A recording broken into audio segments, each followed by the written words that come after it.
Hello दोस्तों, मैं दीपक। मैं आज आपको एक ऐसी हस्ती के बारे में बताऊंगा जो कि आप लोगों ने उनका नाम अवश्य सुना होगा। तो आज हम बात करेंगे हमारे देश के एक बहुत ऐसे होनहार व्यक्ति जिन्होंने अपने अकेले ही दम पे बिना किसी लड़ाई झगड़े के हमारे देश को आज़ाद कराने का कार्य किया है। तो उनका नाम हम लोग जानते हैं, महात्मा गांधी। महात्मा गांधी। महात्मा मतलब क्या है? एक महान आत्मा। महान आत्मा, ठीक। महात्मा गांधी जी को हम प्यार से बापू जी भी कहते हैं। क्या कहते हैं? बापू जी भी कहते हैं। तो आइए हम जानेंगे कि महात्मा गांधी जी के जन्म, उनकी फैमिली बैकग्राउंड, और जब वे 1893 ईस्वी में दक्षिण अफ्रीका गए तो उनके साथ क्या क्या घटना हुई, तथा उस समय दक्षिण अफ्रीका में भारतीय व्यक्तियों के साथ क्या क्या घटनाएं होती थी, क्या क्या समस्याएं होती थी, आज हम उनके बारे में अच्छी तरीके से जानेंगे। तो यह वीडियो का पार्ट नंबर 1 है और पार्ट नंबर 2 इसके बाद हम देखेंगे, ठीक। तो पहले हम उसके फैमिली, इनके जन्म के बारे में, इसके बारे में, उनके जन्म के बारे में। तो महात्मा गांधी जी का जो जन्म हुआ था वो 2 अक्टूबर 1869 ईस्वी में हुआ था। आज 2 अक्टूबर को हम उनके जन्म दिवस पे मनाते हैं राष्ट्रीय अहिंसा दिवस। क्या मनाते हैं? राष्ट्रीय अहिंसा दिवस। महात्मा गांधी जी का जन्म 2 अक्टूबर 1869 ईस्वी में गुजरात जो एक राज्य है, गुजरात के उस राज्य में एक छोटा सा स्थान है, उस स्थान का नाम है पोरबंदर। क्या नाम है? पोरबंदर। तो महात्मा गांधी जी का जन्म जो हुआ था 2 अक्टूबर 1869 ईस्वी में गुजरात के पोरबंदर नामक स्थान पे हुआ था।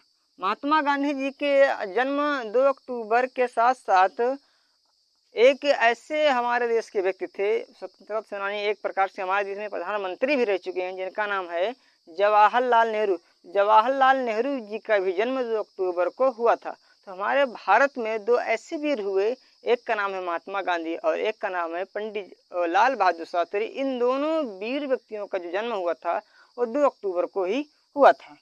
तो महात्मा गांधी जी के बचपन का नाम कुछ अलग था। महात्मा गांधी जी वास्तव में, उनको महात्मा की जो उपाधि दी थी वो रविंद्रनाथ टैगोर ने दी थी। जब उन्होंने भारत में आकर, यानी कि दक्षिण अफ्रीका से जब वे 1915 में भारत आए थे, तो उन्होंने अपना दूसरा सत्याग्रह, यानी कि भारत में पहला सत्याग्रह 1917 में किया था महात्मा गांधी जी ने, चंपारण में।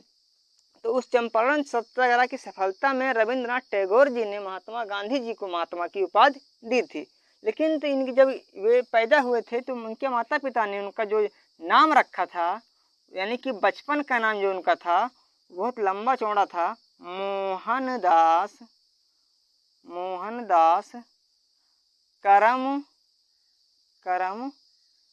करमचंद गांधी। मोहनदास करमचंद गांधी। करमचंद गांधी यानी कि मोहनदास शुरुआती में एक मंद बुद्धि के व्यक्ति थे। ऐसा कई किताबों में हमने पढ़ा है कि महात्मा गांधी जब हाई स्कूल की परीक्षा में थे तो तकरीबन वे 3 से 4 बार कक्षा 10 में फेल हुए थे।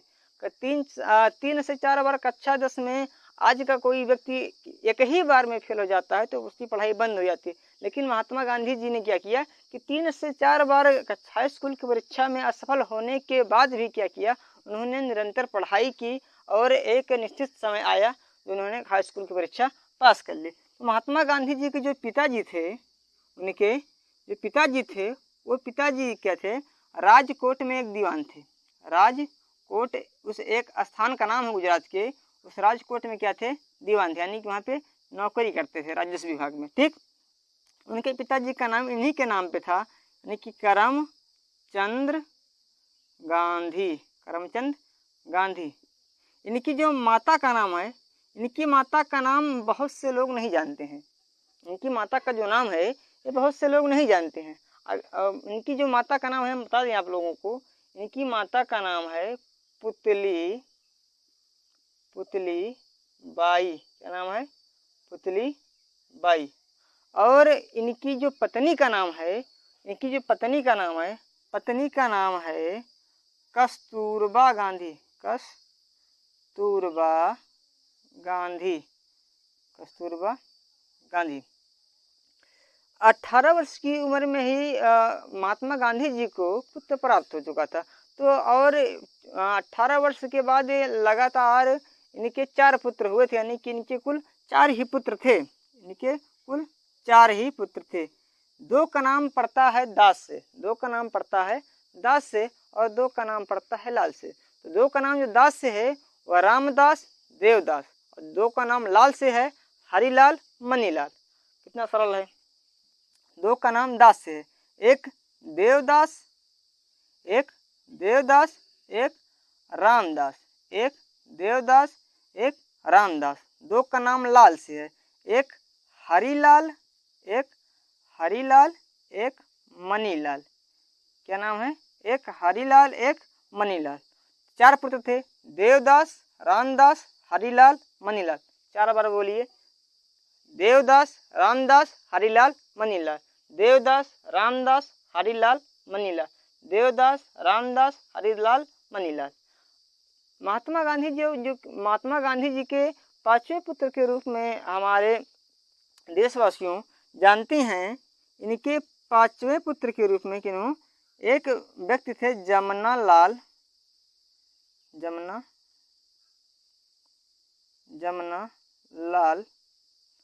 बजाज को। जमनालाल बजाज को महात्मा गांधी जी के 5वें पुत्र के रूप में जाना जाता है। ठीक। तो महात्मा गांधी जी जो थे ये 19 वर्ष की अवस्था में कहाँ गए थे? इंग्लैंड। कहाँ गए थे? इंग्लैंड कब गए थे? 19 वर्ष की अवस्था में, यानी कि 1889 ईस्वी में वो इंग्लैंड गए और वहाँ पे लगातार 3 साल रहे, 1989, 90, 91, और 3 साल में महात्मा गांधी जी ने इंग्लैंड से क्या किए? बैरिस्टरी की उपाधि यानी कि कुल मिला के वकालत की शिक्षा जो है ग्रहण किए, और ग्रहण करके ये 1892 में, कब? 1892 ईस्वी में अपने भारत आए, और 1892 ईस्वी में महात्मा गांधी मुंबई हाई कोर्ट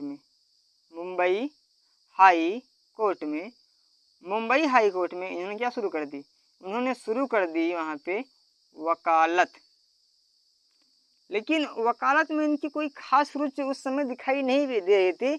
तो इसी समय एक ऐसी घटना हुई कि एक व्यक्ति था जिसका नाम था सेठ, एक व्यक्ति जिनका नाम था सेठ अब्दुल्ला। क्या नाम था? सेठ अब्दुल्ला। यह सेठ अब्दुल्ला उस समय क्या कर रहा था? दक्षिण अफ्रीका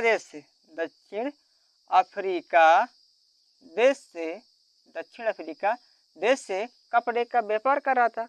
तो उसके जो वहाँ पे जो दक्षिण अफ्रीका में जो चल रही थी, जिस प्रकार हमारे भारत देश में उस समय अंग्रेज आके हड़कंप मचाए हुए थे,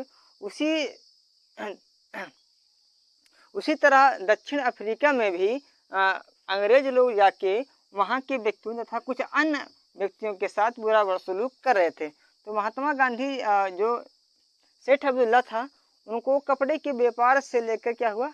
एक मुकदमा हो गया, और जब मुकदमा हो गया तो इस मुकदमे की सुनवाई के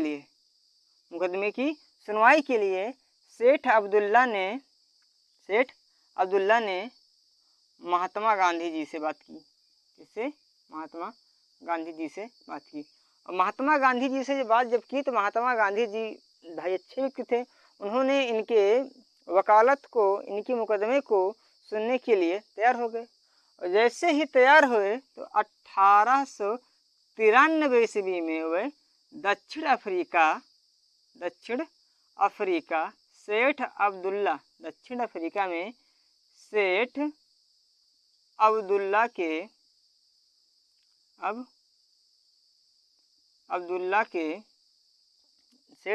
के जो मुकदमा था उसकी सुनवाई करने के लिए महात्मा गांधी जी 1893 में दक्षिण अफ्रीका चले गए।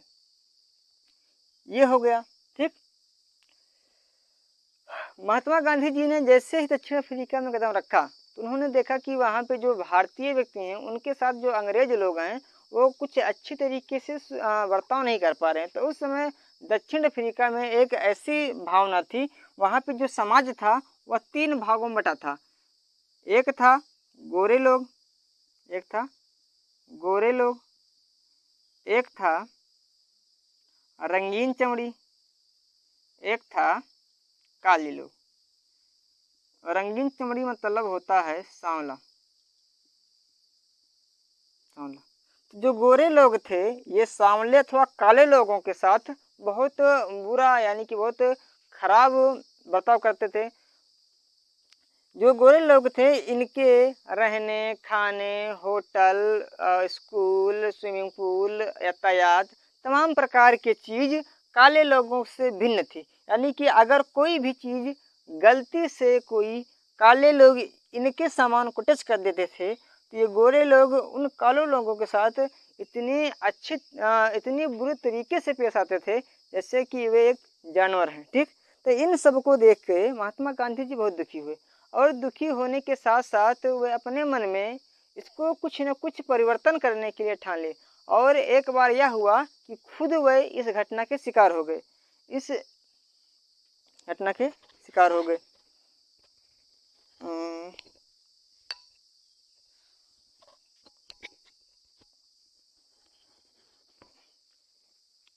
इतना हो गया।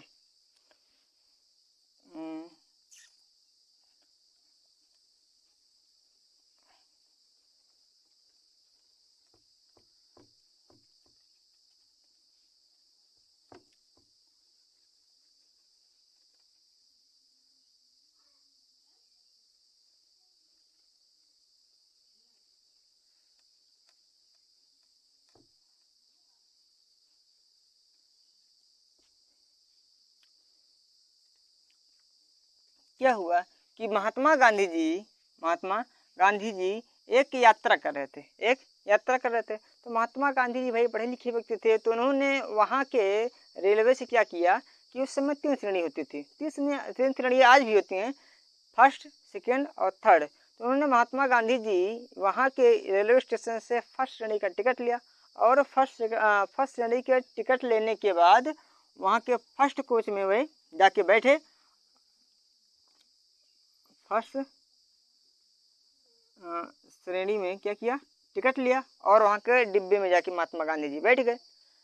जैसे ही महात्मा गांधी जी फर्स्ट श्रेणी के डिब्बे में जाके बैठे वैसे ही कुछ अंग्रेज लोग जबरदस्ती इनको सेकंड श्रेणी में जाने के लिए बोला, क्योंकि वहाँ का यह वसूल था कि कोई भी काले लोग या कोई भी अन्य लोग गोरे लोग को छोड़ के फर्स्ट श्रेणी में यात्रा नहीं कर सकता था। तो महात्मा गांधी जी को इस बात का पता नहीं था। तो महात्मा गांधी जी ने इस श्रेणी का टिकट लिया था, तो इस श्रेणी में वे भी यात्रा करने के लिए अटुल रहे।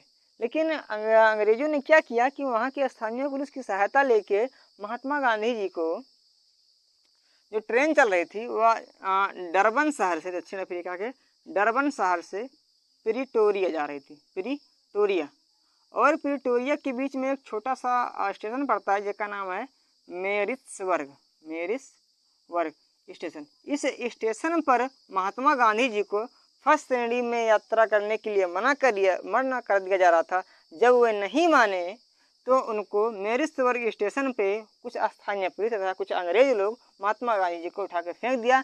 तो इसको देख के महात्मा गांधी जी बहुत दुखी हुए और अपनी सारी जो उस समय की यात्रा की वे उस डिब्बे के जो गेट होता है उस गेट पे उन्होंने सारी यात्रा तय की। तो उन्होंने सोचा कि जब एक पढ़े लिखे या शिक्षित या ऐसे व्यक्ति के साथ ना बुरा बर्ताव हो रहा है तो यहाँ पे जो कुछ भारतीय देश के व्यक्ति आके रहे हैं या कुछ अन्य देश के व्यक्ति आके रह रहे हैं तो उनके साथ कितना बुरी तरीके से व्यवहार होता होगा। तो महात्मा गांधी जी ने इसको बदलने के लिए मन ही मन एक उद्देश्य बना लिए। और उस समय क्या होता था नहीं ठीक है, तो क्या किया, तो महात्मा गांधी जी ने इसको बदलने के लिए 1894 ईस्वी में एक Natal Congress, Natal Indian Congress की क्या की, कांग्रेस की स्थापना की।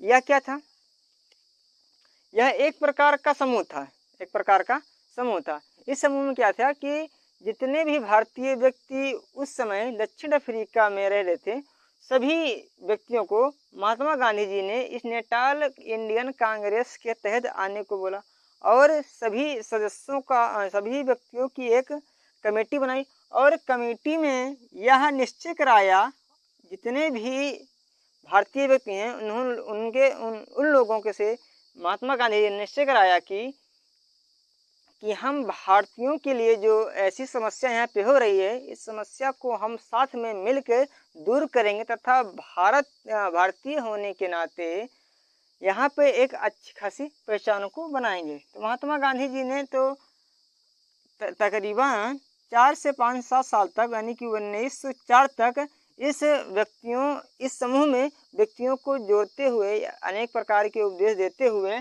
1904 ईस्वी में एक फिनिक्स फॉर्म की स्थापना की। क्या की, फिनिक्स फॉर्म की स्थापना की। फिनिक्स फॉर्म मतलब फिनिक्स आश्रम।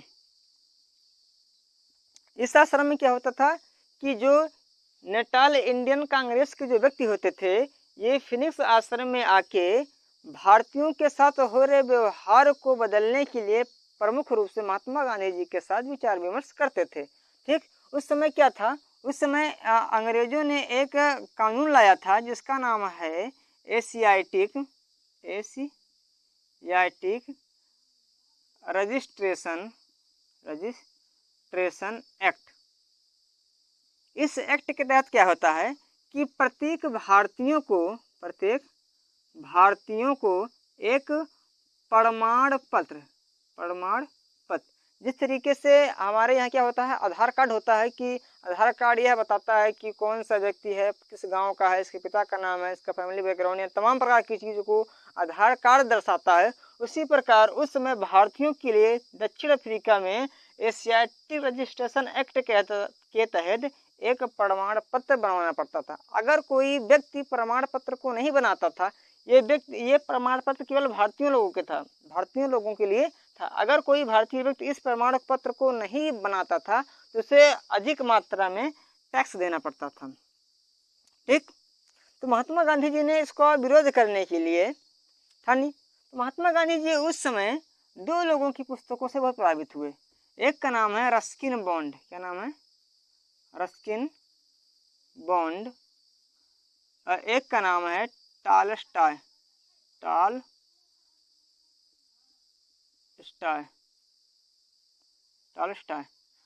रस्किन बॉन्ड से महात्मा गांधी जी ने सीखा कि भूख हड़ताल और टॉलस्टॉय से सीखा महात्मा गांधी जी ने आंदोलन। क्या सीखा? आंदोलन। और भी कैसा? अहिंसात्मक। कैसा? अहिंसात्मक। ठीक, महात्मा गांधी जी इन 2 व्यक्तियों की पुस्तक पढ़े और इन दोनों व्यक्तियों की पुस्तक पढ़ने के बाद इतने अच्छी तरीके से प्रभावित हुए कि अगर उन्होंने सोचा किसी भी चीज़ को बड़े पैमाने पर बदलना है, एक क्रांतिकारी पूर्व बदलना है, तो सबसे पहले बिना मारपीट के आप भूख हड़ताल यानी कि भूख हड़ताल कीजिए। और लियो टॉलस्टॉय सीखा कि उस भूख हड़ताल के साथ साथ आप बड़े पैमाने पे आंदोलन कीजिए। तो अगर इन दोनों को आप कॉम्बिनेशन बना के चलेंगे तो किसी भी चीज़ को बदलने में आप सफल होंगे। ठीक, तो इन दोनों व्यक्तियों के जो विचार थे, उस विचार को महात्मा गांधी जी ने एशियाटिक रजिस्ट्रेशन एक्ट को बदलने के लिए किया। तो उन्होंने इस विचारधारा को बदलने के लिए 1906 ईस्वी में, कब? 1906 ईस्वी में क्या कर दिया? सत्याग्रह कर दिया। क्या कर दिया? सत्याग्रह। सत्याग्रह का अर्थ होता है सत्य का आग्रह। क्या होता है? सत्य का आग्रह होता है। महात्मा गांधी जी ने सत्य को पकड़े रहना चाहिए और बिना किसी मारपीट के, बिना किसी लड़ाई झगड़े के, इन दोनों चीज़ों का प्रयोग करके आप किसी भी चीज़ को यानी किसी भी विरोध को हटा सकते हैं। तो महात्मा गांधी जी ने इसके विरोध में यानी कि एशियाटिक रजिस्ट्रेशन एक्ट के विरोध में 1906 ईस्वी में दक्षिण अफ्रीका में महात्मा गांधी जी ने प्रथम सत्याग्रह का जो है शुरुआत कर दी। और इस शुरुआत के तहत यहाँ इंग्लैंड में महात्मा गांधी जी ने इंग्लैंड में एक शिष्टमंडल भेजा। क्या भेजा? शिष्टमंडल भेजा, यानी कि एक आयोग भेजा। और उस आयोग से यह कहा गया कि जो एशियाटिक रजिस्ट्रेशन एक्ट है, एशियाटिक रजिस्ट्रेशन एक्ट है, इस एक्ट को आप हटाइए। और जैसे जैसे इतनी बुरी तरीके से भारतीयों तथा अन्य व्यक्तियों के साथ, वहाँ के जो मूल निवासी नहीं हैं उनके साथ जो बुरा बर्ताव किया जाता है, उस बुरे बर्ताव को आप दूर कीजिए। तो 1906 ईस्वी में जब महात्मा गांधी ने सत्याग्रह का प्रयोग करके इंग्लैंड में शिष्टमंडल भेजा एशियाटिक रजिस्ट्रेशन एक्ट को ख़त्म करने के लिए, तो वे इस एशियाटिक रजिस्ट्रेशन एक्ट को ख़त्म करने के लिए सफलता प्राप्त कर ली। सफलता प्राप्त कर लिया तो महात्मा गांधी जी का एक अलग ही नाम दक्षिण अफ्रीका के गलियों में गूंजने लगा। महात्मा गांधी, महात्मा गांधी, महात्मा गांधी। उस समय महात्मा गांधी जी एक बड़े पैमाने पे क्रांतिकारी बन चुके थे। तो महात्मा गांधी जी ने क्या किया कि वहाँ के जो भारतीय व्यक्ति हैं जो रह रहे हैं, उनको वहाँ की जो अंग्रेजों लोगों की समस्या होती थी, उस समस्या को दूर करने के लिए महात्मा गांधी जी सफल हुए। महात्मा गांधी जी वहीं पर रह के ही अपने 1909 में अपने जीवन की जो एक सबसे प्रमुख पुस्तक है, जो कई एग्जाम में पूछी जाती है, उसका नाम है हिंद स्वराज। हिंद स्वराज। हिंद स्वराज पुस्तक का जो निर्माण किया था महात्मा गांधी, जो लिखा था वह 1909 में लिखा था और दक्षिण अफ्रीका में लिखा था। महात्मा गांधी जी दक्षिण अफ्रीका से यहाँ गए थे तो थे अब्दुल्ला की मुकदमे की सुनवाई करने के लिए, लेकिन वे किसी और कार में बच गए। और वहाँ से निकलने के बाद महात्मा गांधी जी 9 जनवरी 1915 तकरीबन 1893 ईस्वी में गए थे और 9 जनवरी 1915 ईस्वी में भारत आए। तकरीबन 21 साल बाद, तकरीबन 21 साल बाद। उस समय क्या हो रहा था? इस समय भारत में जो प्रथम विश्व युद्ध है, प्रथम विश्व युद्ध प्रारंभ हो चुका था। तो महात्मा गांधी जी जब 21 साल बाद 1915 में आए, अच्छा आज 9 जनवरी को उन्हीं की याद में, यानी कि कोई भी व्यक्ति जो महात्मा गांधी जी आए हैं तो उन्हीं के आने के दिन पर ही मनाया जाता है भारतीय प्रवासी दिवस। भारतीय प्रवासी दिवस। प्रवासी किसे कहते हैं? एक ऐसा व्यक्ति जो किसी देश से अपने मूल देश में आता है उसे कहते हैं प्रवासी व्यक्ति। और विदेशी व्यक्ति वह व्यक्ति होता है जो अपने देश से किसी दूसरे देश में जाता है, उसे कहते हैं विदेशी व्यक्ति। तो आज भी 9 जनवरी को भारतीय प्रवासी दिवस मनाया जाता है, क्योंकि 9 जनवरी को ही महात्मा गांधी जी दक्षिण अफ्रीका से भारत आए थे। ठीक, जब महात्मा गांधी जी भारत आए तो यहाँ पे जो देखा कि जो प्रथम विश्व युद्ध हो रहा था, इस प्रथम विश्व युद्ध में जो ब्रिटेन के लोग थे, जो अंग्रेज के लोग थे, यहाँ के भारतीयों को बहला फुसला के इस बात के लिए प्रथम विश्व युद्ध में ले जाके उनसे युद्ध कराते थे और इस बात का वादा करते थे कि अगर आप हमारी इस युद्ध में साथ देंगे, अगर हम युद्ध जीत जाएंगे तो आपको हम स्वतंत्रता दे देंगे। तो इस लालच में भारतीय व्यक्ति भी जाते थे और वहाँ पे ब्रिटेन के साथ, ब्रिटेन की सेना में शामिल होकर अन्य देशों के साथ युद्ध करते थे और वीरगति को प्राप्त होते थे। तो ऐसी स्थिति को देख के महात्मा गांधी जी भी खुश हो गए कि और अनेक प्रकार से महात्मा गांधी जी ने वहाँ के व्यक्तियों को सपोर्ट किया कि भाई आप जाइए, ब्रिटेन का साथ दीजिए, ताकि हमें बहुत जल्द क्या मिल जाए, आज़ादी मिल जाए। ठीक, लेकिन ऐसा नहीं हुआ।